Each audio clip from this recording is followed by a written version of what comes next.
జై శ్రీరామ. ముందుగా అందరికీ శ్రీరామనవమి పండుగ శుభాకాంక్షలు. ఈ శ్రీరామనవమి మనం ఎలా చేసుకోవాలి, ఆ రోజు ఏం చేయాలి అనేది తెలుసుకోబోయే ముందు ఒక్క 2 నిమిషాలు శ్రీరాముడి గురించి మాట్లాడుకుందాం. ఆయన మనుష్యుడిగా ఎందుకు అవతారం ఎత్తారు? ఆయన అసలు మనుష్యుడిగా అవతారం ఎత్తిన కార్యక్రమం అయిపోయిన తర్వాత కూడా ఆయన అవతారం చాలించకుండా ఎందుకు అలానే మనుష్యుడిగా ఉండిపోయారు? అంటే ఆయన 12 నెలల పాటు కౌసల్యాదేవి గర్భవాసంలో ఉన్నారు. మనలాగనే ఆయన సేమ్ అంత నరకం అనుభవించారు ఆ గర్భవాసంలో. అక్కడ చీకటిగా ఉంటుంది, మలమూత్ర విసర్జనలు అక్కడే ఉంటాయి, కాళ్ళు చాపుకోలేము, నానా యాతన పడి మనలాగనే ఆయన బయటికి వచ్చారు. చైత్రమాసము, నవమి తిథి, అభిజిత్ లగ్నము, పునర్వసు నక్షత్రంలో మండు టెండలో మిట్ట మధ్యాహ్నం నాడు ఆయన జన్మించారు. ఆ రోజునే మనం శ్రీరామ నవమిగా జరుపుకుంటూ ఉంటాం. ఆయన మానవుడిగా ఎందుకు జన్మించారు అంటే, రావణాసురుడు తపస్సుకు మెచ్చి బ్రహ్మదేవుడు వరమిచ్చాడు. రావణాసురుడు ఏమడిగాడు? దేవతల చేత గాని, రాక్షసుల చేత గాని, ఏ జంతువుల చేత గాని, ఏ ప్రాణుల చేత గాని ఆయన చంపబడకూడదు అని అడిగాడు. కేవలం ఒక్క మనుష్యుణ్ణి మాత్రం దృష్టిలో పెట్టుకోలేదు రావణాసురుడు. అదే బ్రహ్మదేవుడు అడిగితే, ఎందుకు నువ్వు నరుణ్ణి దృష్టిలో పెట్టుకోలేదు, ఆయన అసలు మనుష్య ప్రస్తావనే ఎందుకు ఎత్తలేదు అంటే, రావణాసురుడు మనిషిని ఒక గడ్డి పరక కంటే హీనంగా తీసి పారేశాడు. మనుష్యుడా, వాడు నన్నేం చేయగలడు, ఎడమ కాలితో నలిపేస్తాను అన్న లెవెల్లో ఆయన మాట్లాడాడు. అంటే ఆయన దృష్టిలో మనుషులంటే ఎంత హీనాతి హీనమో చూడండి.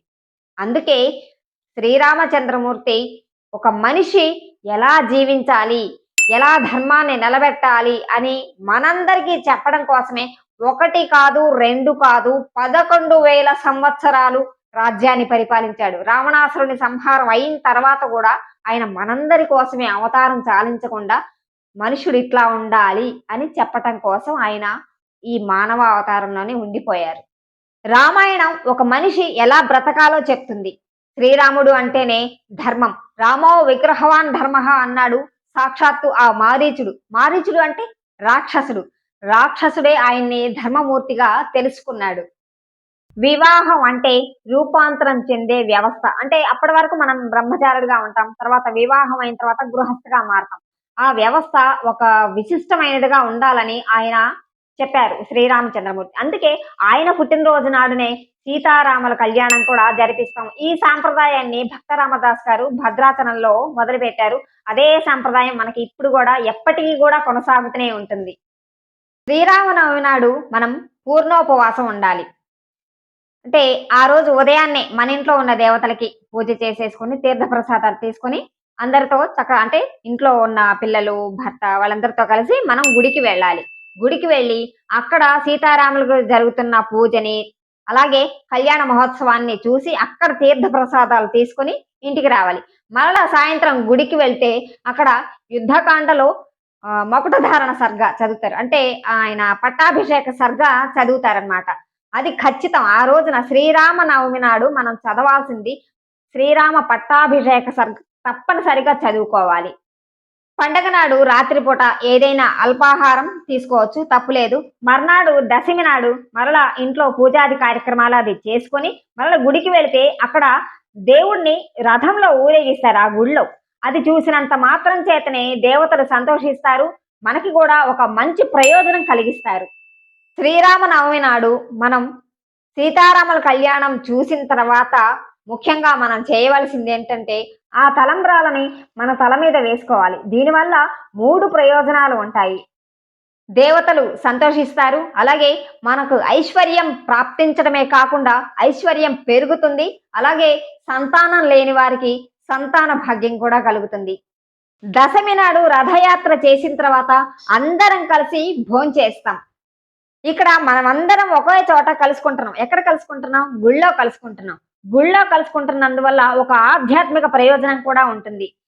మనం అందరం గుళ్ళో కలుసుకున్నందువల్ల అక్కచమ్మ కబుర్లు, పోచుకోలు కబుర్లు అయితే చెప్పుకోం కదా.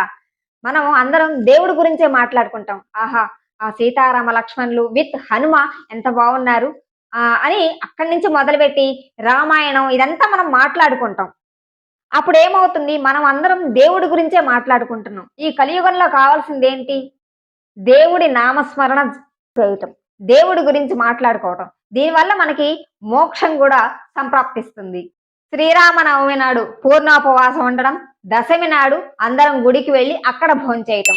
ఇది చిన్నప్పటి నుంచి మాకందరికి తెలిసిన శ్రీరామనవమి అంటే ఇదే. అంటే చిన్నప్పుడు మా అమ్మ వాళ్ళందరూ కూడా ఇలానే చేసేవాళ్ళు. మేము చిన్న పిల్లలం కాబట్టి అమ్మ వాళ్ళు మా వరకు వంట చేసేసి గుడికి వెళ్లి అక్కడ భోంచేసేవాళ్ళు. అక్కడ కళ్యాణం అదంతా తిలకించి ఇంటికి వచ్చి ఇలా జరిగేది మాకు తెలిసినంత వరకు. మాకు ఊహ తెలిసిన తర్వాత కూడా మేము కూడా అలానే చేసాం. కానీ సిటీకి వచ్చేసిన తర్వాత కడుపే కైలాసం, ఇల్లే వైకుంఠం అన్నట్టుగా అయిపోయింది. ఇలా చెప్తుంటే నాకు మా చిన్ననాటి జ్ఞాపకాలు గుర్తొస్తున్నాయి. మాకు ఇంటి దగ్గర ఒక 10 అడుగుల దూరంలో ఆహ్, 4 రోడ్ల కూడలి ఉండేది. అంటే జంక్షన్ అంటాం గదా! అలా ఉండేది. అక్కడ ఏ గుడి లేదు అప్పట్లో. ఖాళీ ప్రదేశమే ఉండేది. అయితే అక్కడ కొన్నేళ్ల పాటు ఒక తమిళ్ బ్రాహ్మిన్స్ కుటుంబం వాళ్ళ సొంత ఖర్చులతోనే కొన్నేళ్ళు వాళ్ళే అక్కడ శ్రీరామనవమి పందిరి వేసి ఒక 13 రోజుల పాటు ఈ కార్యక్రమాలన్నీ నిర్వహించేవాళ్ళు. ఎవరి దగ్గర గూడా ఒక్క రూపాయి గూడా ఆశించకుండా, చందా తీసుకోకుండా వాళ్ళ సొంత ఖర్చులతో చేసేవాళ్ళు. ఎవరికైనా ఇష్టం ఉంటే డబ్బులిచ్చేవారు. ఆ డబ్బులు కూడా వాళ్ళు మళ్ళీ వచ్చే సంవత్సరానికి శ్రీరామనవమి పండుగ నాడు రాముడి కోసమే ఉపయోగించేవాళ్ళు ఆ డబ్బులు. ఆ తాతగారు చాలా మంచివారు. ఇలా ఆ రోజున పందిరి వేసేవాళ్ళు. మాకు తెల్లవారుతుంది అంటే ఆ పాటతోనే సీతారాముల కళ్యాణము చూతమురా రండి అనే పాటతో మాకు తెల్లవారుతుంది. అంతే పండగ వాతావరణం వచ్చేసేది. లేవడం, స్నానాలు చేయటం, ఇంటికి మామిడి తోరణాలు కట్టడం. చిన్నపిల్లలం కదా చాలా ఉత్సాహంగా ఉండేది. ఇలా చెప్తుంటే మీకు బోర్ కొడుతుందేమో కానీ నాకు మాత్రం చిన్ననాటి జ్ఞాపకాలు గుర్తు చేసుకున్నందుకు చాలా చాలా చాలా చాలా సంతోషంగా ఉంది. ఆ రోజున ముఖ్యంగా సేవించాల్సిన పదార్థాలు ఏవంటే పానకము, వడపప్పు. ఆ వడపప్పులో గూడా మామిడికాయని తురిమి, అలాగే కొబ్బరి ముక్కలు గూడా తురిమేస్తారు. అందులో ఉప్పు, కారాలు ఏమి వేయకూడదు. ఆ పదార్థం కంపల్సరీగా తీసుకోవాలి. దానికోసం మేము ఎగబడేవాళ్ళం. ఆయన ఎంత బాగా చేస్తారో ఆ తాతగారు. ఒక స్టీల్ చెంబు పట్టుకొని వెళ్ళిపోయేదాన్ని పానకం కోసం. కంపల్సరీగా పానకం అది తాగాలి. వడపప్పు గూడా తీసుకోవాలి. వడపప్పు అనేది మనకి చలువ చేసే పదార్థం. పానకం అనేది వేడి చేస్తుంది. కానీ ఇక్కడ వడపప్పు చలవ చేస్తుంది. కాబట్టి 2 ఈక్వల్ అయిపోతాయి. శ్రీరాముడు తెలుగు వారందరితో మమేకమైపోయిన మహనీయుడు. ఒక మనిషి ఎలా జీవించాలంటే ఆయనే ఆదర్శం. భార్యాభర్తలు ఎలా ఉండాలి అంటే సీతారాముల దాంపత్యమే ఆదర్శం. మరొకసారి అందరికీ శ్రీరామనవమి పండుగ శుభాకాంక్షలు.